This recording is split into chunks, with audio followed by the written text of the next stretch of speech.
Puffy has been making money off of Biggie's name for longer than Biggie was alive. People keep forgetting he hadn't turned 25 yet. He was still 24 when he died. It's been over 25 years. Clearly, a Biggie Smalls verse is very valuable. So then what the fuck happened to the commission? What happened to that album? It was recorded.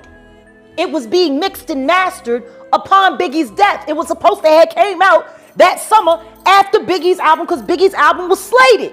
He died a week and a half before his album came out. Then the commission was supposed to come out, and that was supposed to be his exit from Bad Boy and then starting his own company.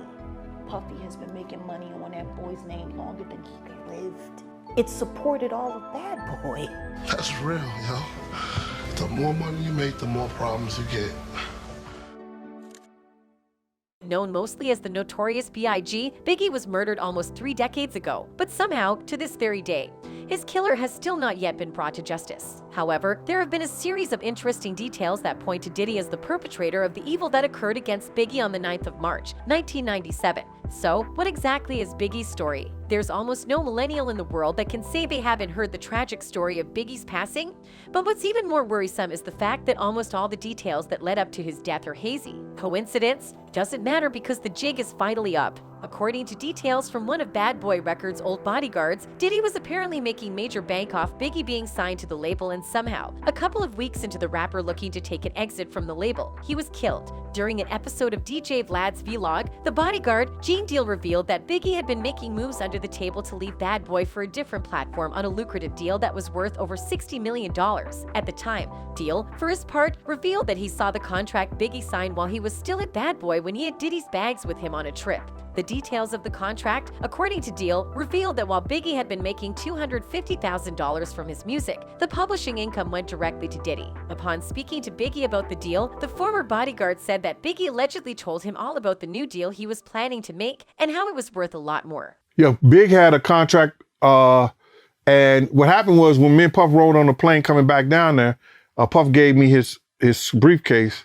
While Gene's claims could be considered unverifiable, those details have been consistently confirmed by Biggie's mom, Valletta Wallace. She didn't only confirm that the story was true, but she also gave more details about how much money the rapper had gotten paid when he got signed to the label. Specifically, the woman gave an even deeper insight into it in her book Biggie, Valletta Wallace Remembers Her Son. In her words, "The truth is, Christopher accepted the illusion of a friend and mentor for about $25,000. That's the amount Puffy lured my son with.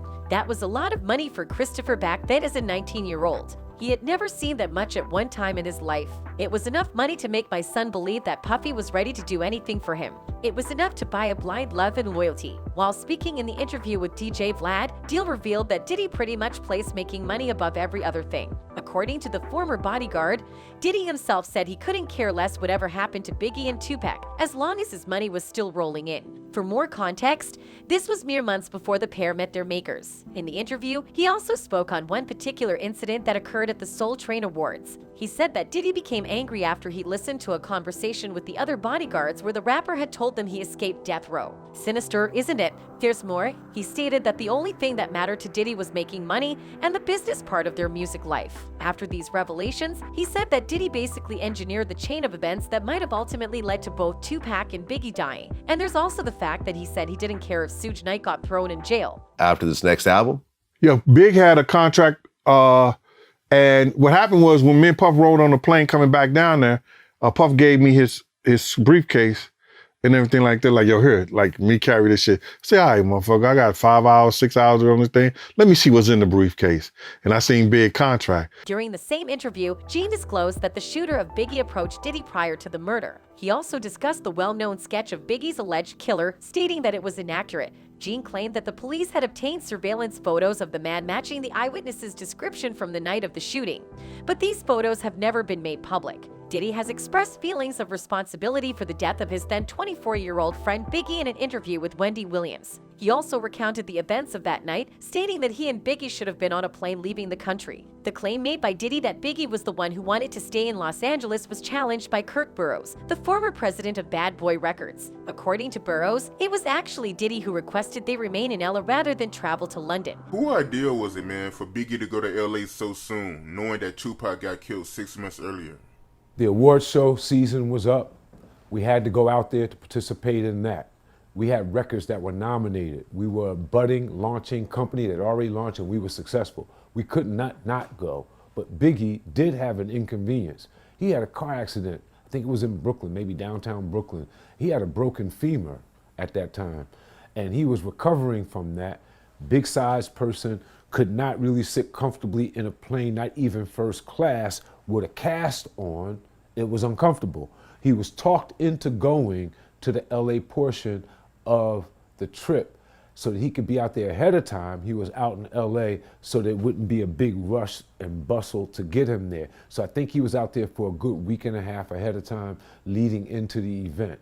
The claims from the ex-bodyguard that Diddy might not be so innocent about what happened to Biggie have led many people to also see things from that point of view. Consequently, fans have been taking notes of everything and have even repeatedly revealed that Deal's narrative of the entire chain of events has remained the same through the years. One of such users wrote, "Stories never changed after all these years. This man is telling the truth." Another fan added, "I'm glad Gene exposing these truths Big and Puff wasn't as tight as Puff made them out to be. Their relationship was CEO and artist, that's it." To the third fan, things were crystal clear. They wrote, "I'm so glad he said this. I've been saying it for years and Biggie fans didn't want to hear it. That man was leaving Bad Boy and did not rock with Diddy in his last days. That's why Puff forced him to lay and got him hit up. He knew his cash cow was leaving. The rap game would look a lot different if Pac and Biggie didn't die in 96 and 97. The numerous theories surrounding Biggie's premature death, although unverified, often implicate Diddy's involvement. One theory that has reemerged suggests that Biggie was the victim of mistaken identity and that Diddy was the actual target.